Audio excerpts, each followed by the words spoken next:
इस वीडियो में मैं आपको बताऊंगा 5 ऐसे कारण जिसकी वजह से आपको WWE नहीं देखनी चाहिए। Number 1, racism.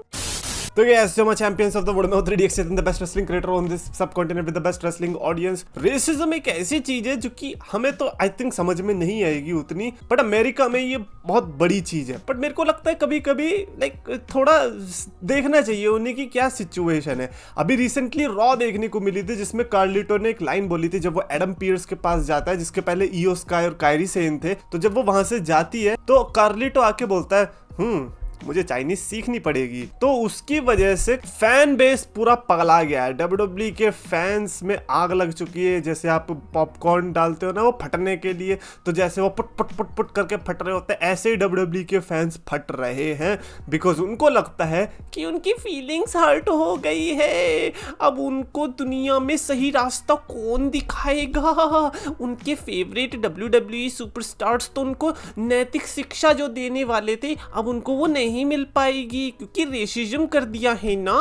पहली बात तो मेरे को ये कभी भी समझ में नहीं आती लोगों का, जो वो लोग लिटरली ऐसे इंस्पिरेशन लेने को ढूंढते हैं एंटरटेनमेंट बिजनेस से, कभी बॉलीवुड, कभी हॉलीवुड, कभी WWE, कभी क्रिकेट। अबे क्यों लेनी है तुम्हें उनसे कोई भी इंस्पिरेशन? तुम्हारे घर में तुम्हारे माँ बाप की कमी है क्या? तुम्हें किसी ने बड़े होते होते किसी ने कुछ बताया ही नहीं है कि जिंदगी में कैसे जीना है? या कोई जिंदगी में कुछ उखाड़ लेगा उसकी चाटने में ही मजा आएगा? भाई पहली बात तो यार एक स्क्रिप्टेड चीज में ऐसे देख रहे भाई, स्क्रिप्टेड चीज है जिसमें कि वो अपना कैरेक्टर प्ले कर रहा है ऑफ बीइंग एन इडियट। अब जजमेंट डे पूरी फैक्शन देखोगे, उसमें कार्लिटो कौन है? एक इडियट है जिसको कुछ भी नहीं पता, वो कहीं पे भी कुछ भी बोल देता है। तो ऑब्वियसली वो ऐसी चीजें बोलेगा, it make sense. But I understand कि अमेरिका में ये कल्चर नहीं है, वो रोतड़ू लोग हैं, वो टिश्यू पेपर भी अपने आंसू पोंछने की जगह पिछवाड़े पोंछने के लिए करते हैं, तो मैं उनको कंप्लेन भी नहीं करने वाला। बट ये आउटरेज है बुरा यार, ये है बुरा। मतलब तुम ये क्या दर्शाता है? इन लोगों को क्या लगता है कार्लिटो सही में रियल लाइफ में सेब थूकता होगा लोगों के मुंह पे? अगर उनको ये रेसिज्म वाली चीज इतनी बुरी लग रही है,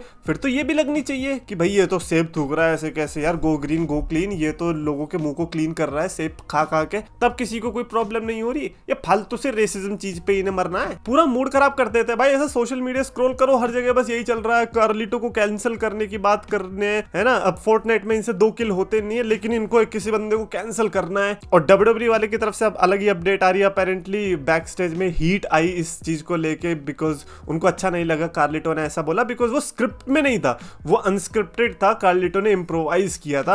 अब लोग कह रहे हैं कि इसकी जगह कार्लिटो ये भी बोल सकता था कि मेरे को जापानीज सीखनी पड़ेगी। अबे तो उससे कितना चेंज हो जाता बे। ये वही लोग हैं जो नेटफ्लिक्स के लिए रो रहे हैं कि कब नेटफ्लिक्स पे आएगी, कब एटीट्यूड एरा वापस आएगी। एटीट्यूड एरा का ए भी ना वापस लाने दो तुम। हर टाइम तो ये लोग रेडी रहते हैं कि कैसे ही WWE वाले कुछ करें और हम ऑफेंड हो जाएं। अरे भैया अबे कैसे उन्हें ऐसे दिखाते हैं यार, हम तो पागल हो जाएंगे। I hate it man, I hate it.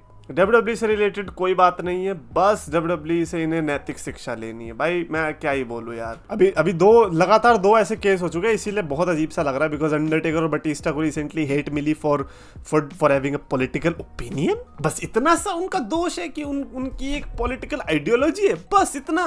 अबे ऐसा भी नहीं कि उन्होंने जाके कोई मर्डर, आजकल तो मर्डर करने की जरूरत नहीं है, तुम्हें अपने आप के ऊपर हेट लेनी है, अपने ओपिनियन दे दो, बस उतने में खुश। अबे तू अच्छा कैसे सोचता है? अबे मैं तो उसे बाप मानता हूँ, तो तू उसके बारे में अच्छा कैसे सोचता है? अभी हमें लग रहा होगा कि भाई ये तो ऐसे ही होता है अमेरिका वाले यहाँ भी तो सेम है। अब विराट कोहली के बारे में कमेंट कुछ कर दो कि भाई विराट कोहली की ये इनिंग्स पसंद नहीं आई, अब देखो फिर विराट कोहली के फैंस। अब रोहित शर्मा के बारे में करो, फिर देखो उनके फैंस। आप बॉलीवुड के बारे में कुछ करके देख लो, आप ओपिनियन दे ही नहीं सकते, लेकिन ये कमेंट वाले सारे दे सकते हैं। I don't know man, I feel like this community is cooked. अगर ऐसी फालतू चीजों पे ये लोग रोने लग रहे हैं तो मेरा इस पे यही टेक है कि भाई वो अपना कैरेक्टर प्ले कर रहा था, वो इडियट बन रहा था और वो बहुत अच्छे से इडियट बना भी। बट फिर अब मेरे को पता चल रहा है कि नहीं बन पाया वो इडियट, क्योंकि उससे ज्यादा इडियट तो वो बन के निकले जो कि इससे फूल गए, यानी कि इससे रूठ गए, यानी कि इससे नाराज हो गए फॉर लिटरली जीरो रीजन। और पता है बेस्ट पार्ट क्या है? मैं आपको बताता हूँ।